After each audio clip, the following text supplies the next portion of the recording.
I am Max Maven.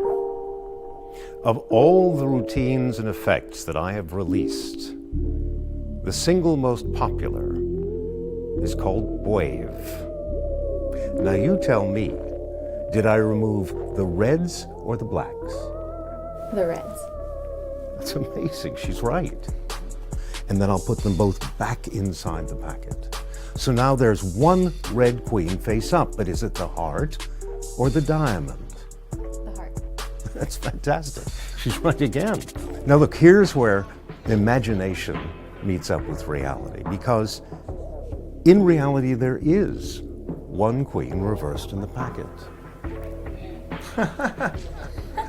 And it's the Queen of Hearts. I took the Queen of Hearts from a completely different deck. And in fact, I was so sure that you were going to name the Queen of Hearts, I didn't bother to really bring the other three queens at all. For the first time in 30 years, I will explain all of the details about presenting this properly. The special cards do most of the work for you, but I'm going to talk about the details of script, presentation, and handling to make it the most powerful small effect you'll carry around.